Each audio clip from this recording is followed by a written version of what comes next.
Hello students, in this video let us learn about planar graph.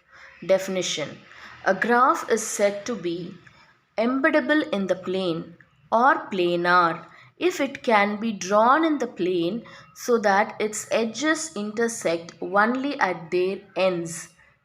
Such a drawing of a planar graph G is called a planar embedding of G. So now for example, if we see here I have given few graphs which are planar graphs. That is, the edges of this graph intersect only at their ends. Now if you see, now here the edges intersect, that is the edges intersect only at a vertex. They do not cross each other where there is no vertex. Now this is an example C3, and here we have a cycle C8. So here if we see, the edges intersect only at their ends.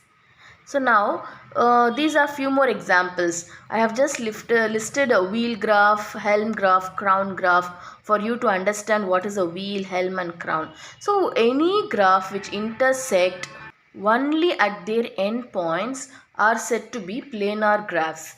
Now what is this planar embedding of G? Now a given graph will be a non-planar graph, but we will embed that graph into a plane by redrawing the graph where the non-planar graph will become a planar graph. For example, let us consider a graph G which intersect. Now if you see here, all the edges touch one another at the vertex, but if you see, this edge and this edge intersect at a point which is not a vertex. Now here we do not have a vertex, but these two edges cross each other. So this is a non-planar graph. Now, how to embed this non-planar graph into a planar graph? Like for example, this edge we can redraw it in this manner so that this non-planar graph becomes a planar graph, and this kind of embedding a non-planar graph into a plane is called as planar embedding of G. Next we shall learn the concept of Jordan curve. A Jordan curve is a continuous non-self-intersecting curve whose origin and terminus coincide.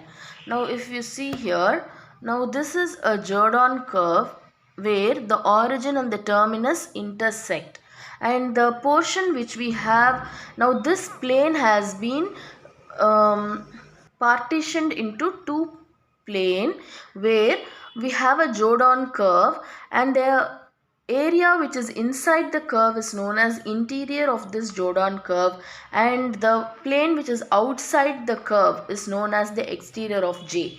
So in definition we have it here.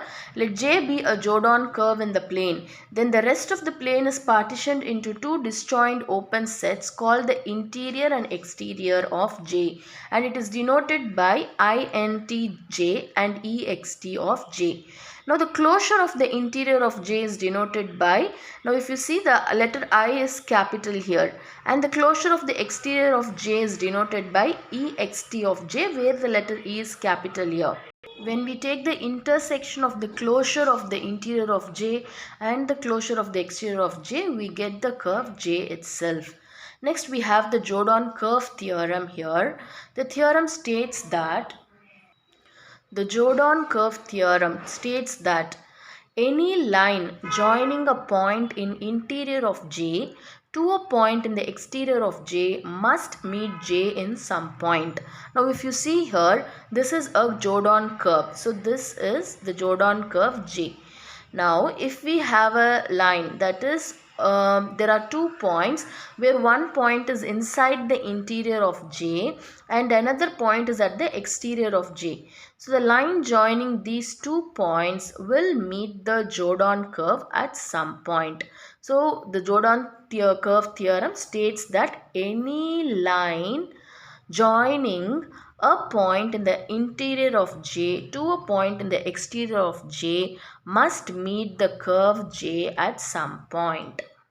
The concept of Jordan curve theorem will be helpful to us to prove the next theorem, which is a very significant theorem, which states that K phi is non-planar. That is, a complete graph of 5 vertices is non-planar. So in our next video, we shall prove that K phi is non-planar by using this Jordan curve theorem.